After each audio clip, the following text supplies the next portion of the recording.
seem like we feel the same. We love what we hate. We lie, but we know we can't widen. How can we stop pleasing others?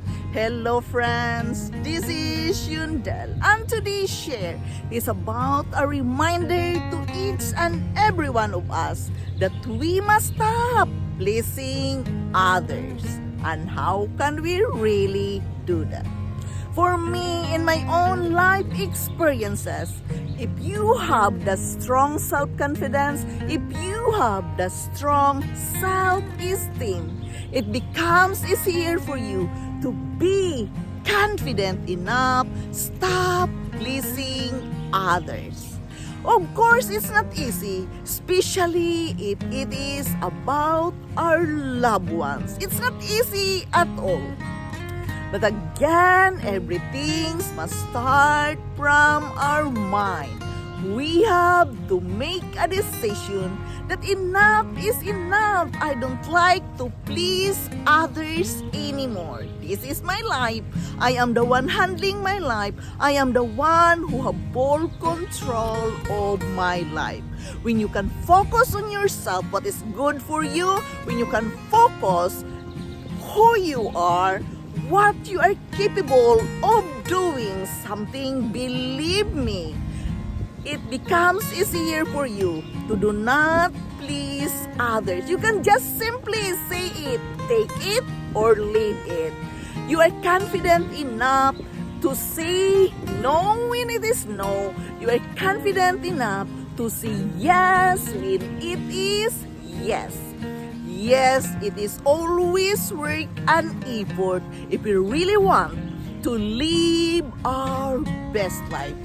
It's not easy, but if you really want to feel good with yourself, do it for your own self. It is about self-discipline, self-esteem, building up a strong self-confidence. You cannot really have that strong confidence if you keep pleasing others. If you keep thinking what others may think, what others can do, stop it for a moment and think for yourself. Think you are valuable. Think that you are good enough. Think that whatsoever may come in your life, you can handle it.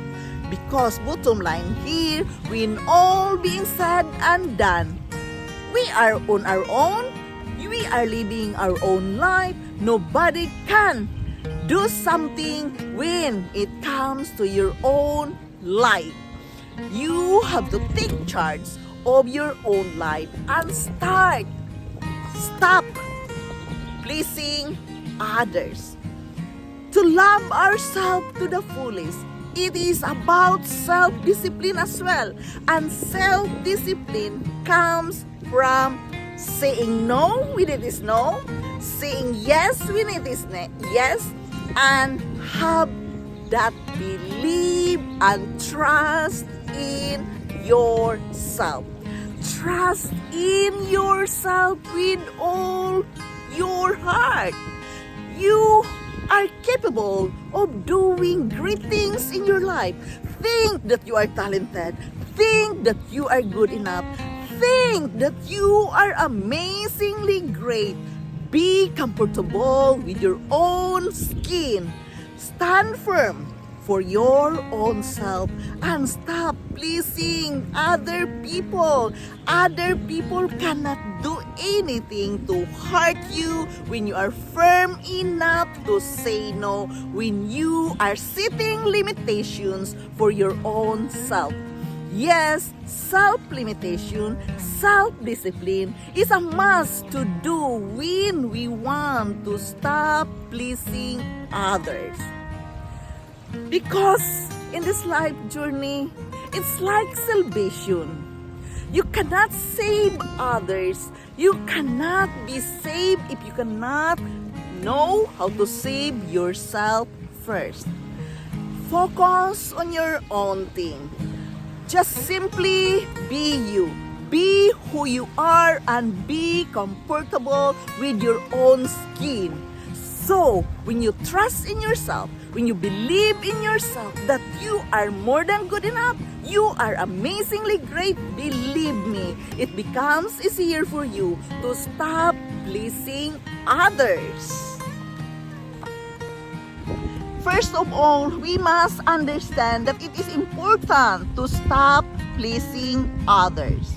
We must stop pleasing others and find value in ourselves and leave behind these tendencies for good. We must recognize our choices. We must set goals of our own life. You have only one life to live, and life is too short. Therefore, you have to value your own self. We must establish boundaries at work and in our personal life. We must start small things to adjust ourselves.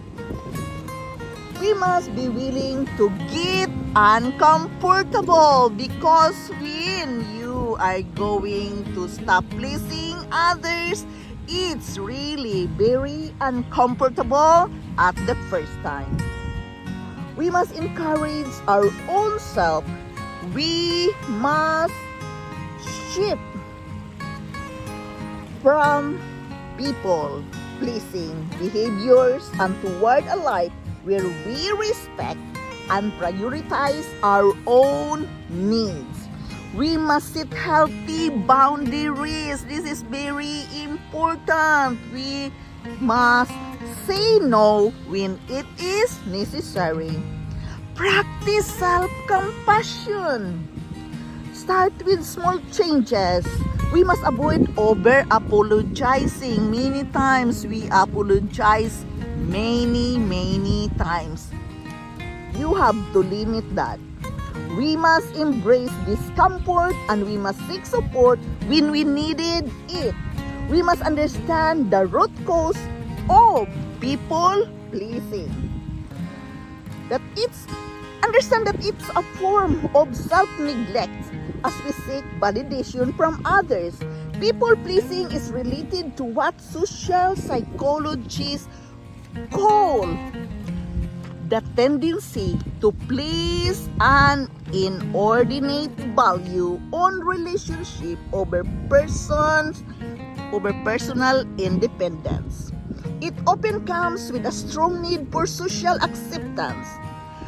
To stop pleasing others, we must be true to ourselves first. Instead of trying to fit in, never let yourself try to fit into others. We must stop making excuses. We must listen to our own inner voice. We must spend some time alone. We must remember that we cannot please everyone. That is very important. We must remember that we must learn to be assertive and stand up for our own self. You are the only one who can stand up for your own self. We must let others help us when we needed it, and we must realize that we all have a choice. Though it may be feel an automatic behavior, we actually have a choice. Each and every one of us have a choice to make. Yes, we must identify our priorities. We must own our own boundaries. Own it. You are handling your life, so own your own boundaries. We must set our time limits. We must consider whether we're being manipulated or not. We must create a mantra. We must say no with conviction. We must ask for time. We must learn the best therapy for people pleasing. Cognitive behavior therapy can be a powerful tool for overcoming the habit of people pleasing. We must learn a lifetime of messages that we receive Be clear what is your message and share it to others, which reinforces that our opinion doesn't matter at all. You have to stand your own life principles. For me to stop pleasing other people, it is about myself. Be firm what you decide for. Be who you are. Just simply be you. Embrace and respect yourself. Be confident. Be firm whatsoever decision you have made. Stand for it. And do not be afraid. Simply believe in yourself. Believe in your own words. Don't take it back when you have said no. Then it is no, and do not take it back again. Be firm. This is only for your own good. Believe me, you feel good with yourself when you can stop pleasing others. People pleasing is not a good habit. That means you are seeking validation for others. Why can't you validate your own self? When you can validate your own self, believe in yourself, love yourself, you really feel good at the end of the day. When you reflect what you have done today, stop pleasing others. Believe me, at the end of the day, you really feel good with yourself. Be content, be happy, have that strong self-confidence in you. You are going to live your best life when you know how to set limitation for yourself and set healthy boundaries on your life. Own that boundary for your own life. This is Yundel. Thank you for listening. Thank you for dropping here in my channel. I am very grateful to each and every one of you supporting me here in my life journey. I love you all and bye-bye. Like we feel the same, we